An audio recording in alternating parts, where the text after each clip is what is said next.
welcome to Ennara React. Today I'm watching another clip from the Fat Electrician.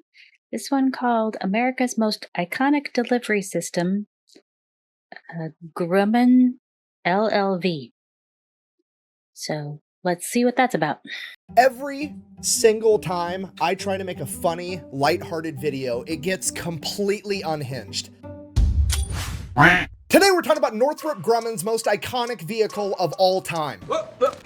Every aviation nerd just sat forward in their chair because if I don't pick their favorite Northrop Grumman plane, they're gonna roast me in the comments section, because if you don't know, Northrop Grumman is a defense contractor primarily known for making warplanes, and they've created some of the most iconic and effective warplanes the world has ever seen. Some of those planes include the F-4F Wildcat, the F-6F Hellcat, America's gun with wings, the A-10 Warthog, the B-21 stealth bomber, and its replacement, the B-21 Raider.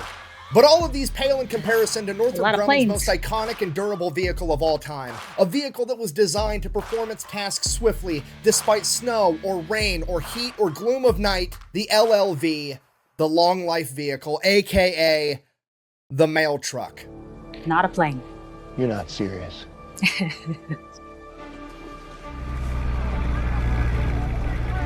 You've got to be shitting me. I shot down 3 MiGs on one of those. Yeah, the same people that made like half the planes in US military history also made your friendly neighborhood mail truck. I can only imagine the US Postal Service put out a memo like, hey, we're looking for a vehicle to help deliver packages, and the US government was like, oh, package, payload, potato, potato, same thing. Call up Northrop Grumman. They're really good at delivering that type of stuff. Okay, Northrop Grumman's used to putting warheads on foreheads, now they're putting parcels on porches. It's the same thing. Now all I need is for Lockheed Martin to start making action figures and my life will be complete. You put munitions, chips, and toys? Standard issue is insufficient. Okay, all jokes aside, I'm actually legitimately upset that this thing is named the LLV. I mean, it's made by Northrop Grumman, the makers of the F-4F Wildcat and the F-6F Hellcat, and you didn't name this the Mail Cat? Are you fucking kidding me? Did you forget to do the ad? No, I did the ad. Thanks for finally being in a YouTube video with a shirt on for once. You're welcome. Nice thong, Borat.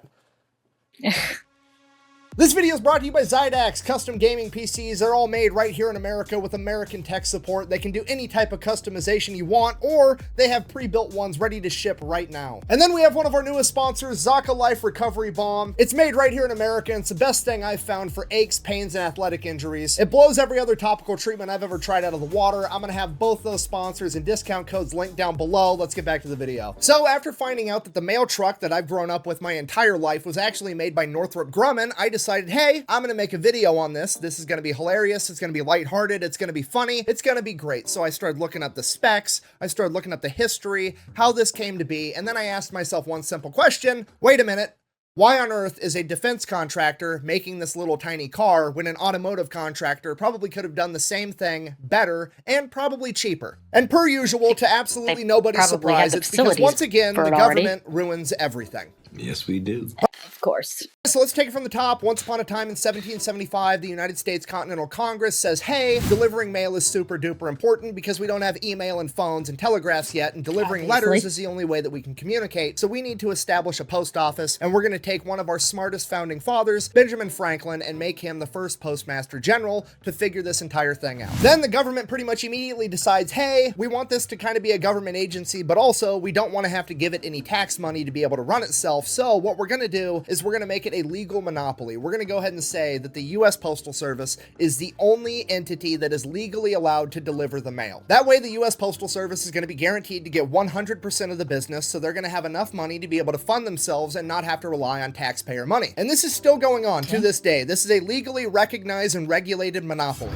Buh! What about FedEx and UPS? Buh! That's actually a good question out of you for once. So the monopoly only applies to like letters and mail and shit like that. Packages are technically different and there's allowed to be commercial competition there. That's why UPS and FedEx primarily only deliver packages. Now I say usually because there is an exception that if you have something of vital importance that needs to be like overnighted to somewhere immediately, you are allowed to use FedEx or USPS to ship that if it's of vital importance. And I know what you're thinking, it seems like there's a pretty big gray area there. I mean, who sets the criteria as to whether or not something is important enough to violate the US Postal Service's legal monopoly and be able to use FedEx or UPS to send a letter or an important document? Well, obviously that would be the US Postal Service's in-house federal law enforcement agency, the Postal Inspectors.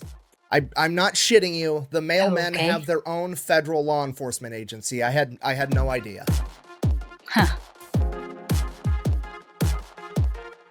But it's the person mailing the Now, item typically, that the postal inspectors are doing really great things, like says making they sure want that it people aren't sending overnighted or bombs or whatever. drugs through the mail, or investigating people that have had their mail stolen, which, if you didn't know, is actually a federal crime. And back in the day in 1775, when the post office and the postal inspectors were founded, Congress levied the death penalty for stealing mail. And while that's all fine and dandy, once in a while, the postal inspectors get a wild hair in their ass and they decide that they are going to enforce their legalized monopoly. For example, back in 1993, a big company called Equifax was using a private courier to deliver all of their mail, not just their packages. And because of this, the US Postal Inspectors launched an armed raid of their company headquarters, determined that their mail wasn't important enough to be overnighted and that they were legally required to use the United States Postal Service, and then gave them a $30,000 fine. Yeah, if you live in America and you run a business and you decide that you don't like using the United States Postal Service and you're going to exclusively try to use like FedEx or UPS or something, there is a greater than 0% chance that armed mailmen in body armor will show up to your headquarters and raid your business, tell you that's illegal, and then give you a fine. Okay, do I want to talk shit right now because that seems absolutely insane and ridiculous? Yeah, a little bit. Am I gonna? Absolutely not, because they know where I live, okay? I didn't know they existed until yesterday, and already Special Forces mailmen is on the top of my list of people I'm not gonna fuck with. So everybody kind of already knows that being a mail carrier is a government job, but most people don't understand to the extent that the US Postal Service is its own government entity, so much so that it necessitates its own federal law enforcement agency. So going back to the Grumman mail cat and the actual physical transportation of the mail, it always just kind of went with the times. Back in the 1700s when they were founded, it was delivered on horseback. When cars came out and they became more and more common, the post office began using more and more cars. So the US Postal Service would just acquire whatever cars they needed whenever they needed them, and this went on for decades. But by the 1930s and 1940s, it was becoming a huge issue because the USPS had acquired a ton of different cars. They were all different makes, all different models. They all drove different. They all had different carrying capabilities. They all required different mechanics, different parts. It was a huge logistical nightmare for this enormous fleet of vehicles. As I'm sure you could imagine, it would be like 100 times easier if all of the vehicles in the US Postal Fleet were the same exact thing and all had the same capability, requiring the same replacement parts, the same type of mechanics, and you could teach all the postal carriers how to drive one vehicle and one vehicle only. So at the end of World War II, with hundreds of thousands of Americans returning home and looking for jobs, the United States Postal Service recognized a very unique opportunity with the Willys Motor Company Jeep. Because the Jeep was being used by the US military, there was already a ton being manufactured, and a lot of the people returning home from the military already knew how to drive it. There was a ton of people qualified to work on them mechanically, and there was a ton of excess parts around. And with the military downsizing, there was a huge surplus of them, so it was a perfect fit in pretty much every way. It is a rare case of the government doing something 100% right, and the United States Postal Service adopted the Jeep as their primary vehicle. And that worked for like 40 years, but as the US got bigger and bigger with more and more people, and people started sending more and more mail and more packages, the capacity that the Jeep could hold simply wasn't enough, and the United States Postal Service wanted something that was capable of carrying more mail. But you have to remember, this is a government agency, and they can't do anything simple when it comes to getting new equipment, so they can't just go over to like Ford or Chevy and be like, hey, build me a new mail truck. No, they have to figure out the exact specifications that they're looking for, and then they have to send it out to all the government contractors so that they can all put a bid in on it. That way the government contractors can come in, do the exact bare minimum, and make a ton of money. I mean, let's just look at the LLV, for example. They wanted this thing to weigh a maximum of 3,000 pounds. Guess how much it weighs? Exactly 3,000 pounds. They wanted it to be able to carry a minimum of 1,000 pounds. Guess how much it can carry? Exactly 1,000 pounds on the dot. They wanted it to be this tall, this wide, this long, and Grumman came along and said, dope, I'm gonna make a metal fucking rectangle exactly that size, throw an engine and some wheels on it and call it a good day. They literally made a mobile filing cabinet, which, to be fair, in hindsight, after serving in the military, I should have been able to recognize that the mail truck that I grew up with was absolutely a military-grade piece of equipment built by the cheapest bidder. I mean, this is what I drove in the military, the Humvee ambulance, and I mean, the similarities are there. I mean, they both look like the blueprints for them were drawn by a third grader that didn't know how to draw a car yet, and then the 3D renderings were made out of fucking Legos. Now, to be fair though, while I have driven the Humvee ambulance and it's a miserable experience, I've never driven a mail truck, so I don't actually know what that's like. So I turned to the internet because surely some mailman has written something somewhere on the planet that is going to tell me what that experience is like, and here's what I found. Quote, regular driving around town was pretty bearable, but driving the LLV on the highway shouldn't even be legal. I've had to do it a few times, and those times were probably the most terrified I've been while operating any motor vehicle. Riding a motorcycle over 100 miles an hour? No problem. Merging onto the highway in a mail truck? You couldn't pay me to do it again. The sluggish acceleration, deafening noise, and harsh vibration were all bad enough, but knowing the body of the vehicle would crush like a soda can in an accident is what made it such a frightening experience. Doesn't it have any safety because that features? is to a T what it's like to drive a military ambulance. I got one of those things going 75 Airbag? one time thanks to an enormous hill, and it felt like I was re-entering the Earth's atmosphere as everything that wasn't strapped down rattled out of place and started falling to the floorboard. Now, I don't know this for certain, but driving a Humvee or an LLV really fast kind of seems like anal beads, you know? The faster you go, the bumpier it gets, and if you go too fast, there's gonna be shit everywhere. What did he just say? Brian, this does not seem appropriate to watch in front of the baby.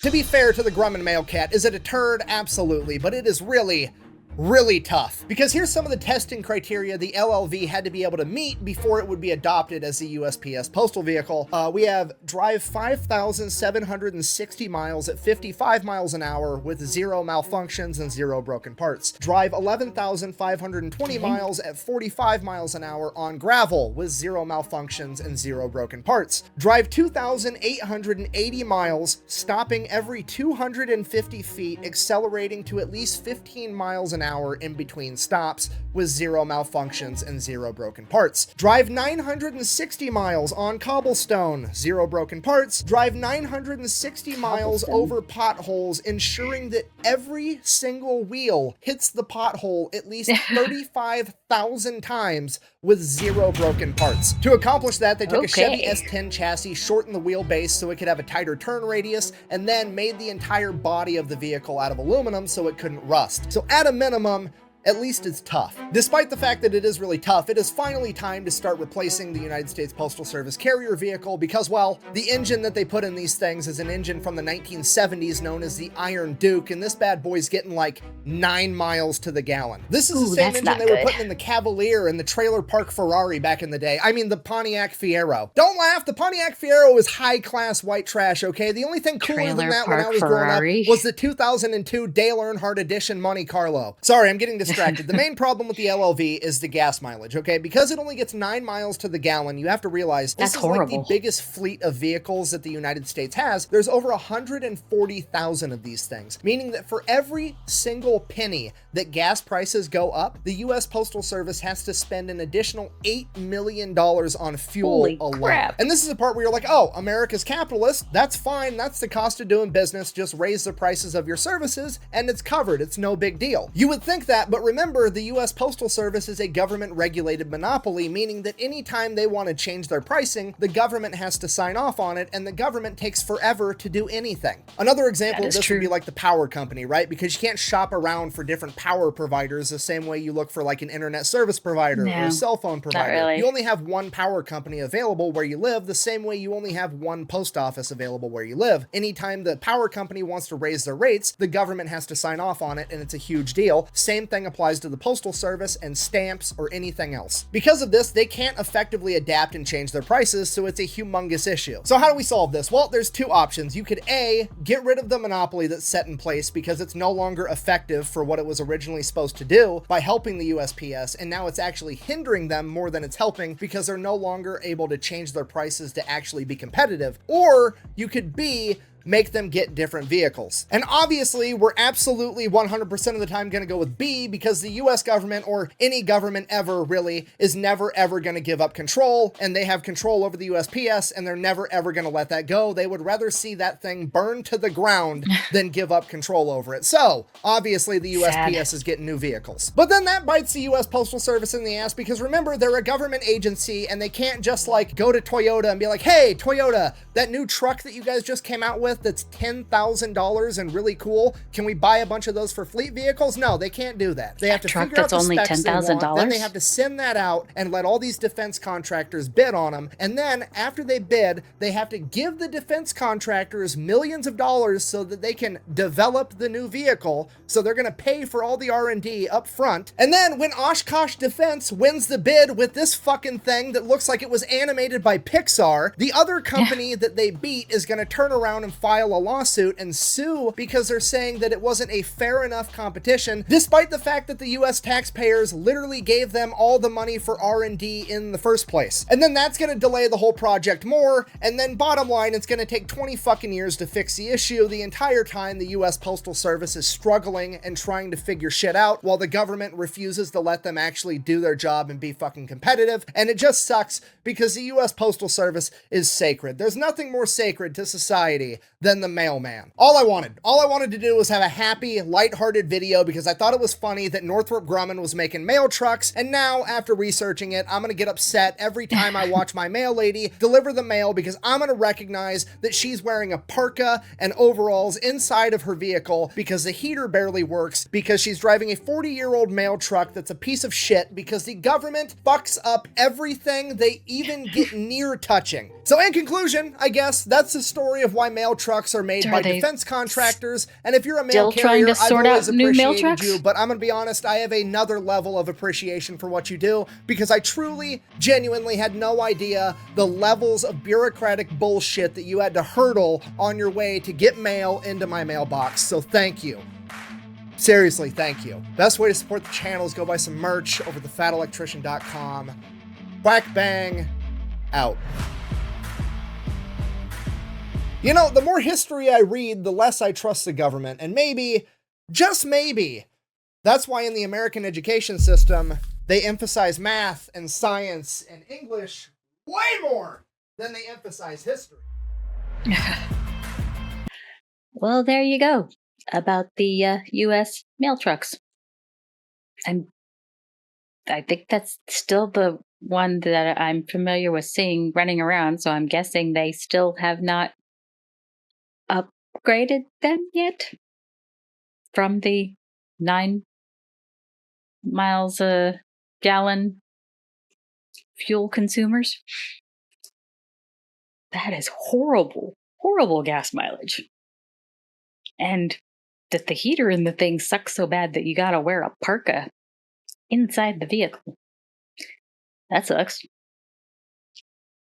I mean, it snows where I live. It has gotten to negative teens, I think, for wind chill. So, yeah, that's pretty dang cold. And there's places that get even colder, so that sucks. If you have any recommendations for other videos or anything to watch, drop it in the comments, and I'll put a link to the original in the description. And thanks for watching. Remember to hit like and subscribe.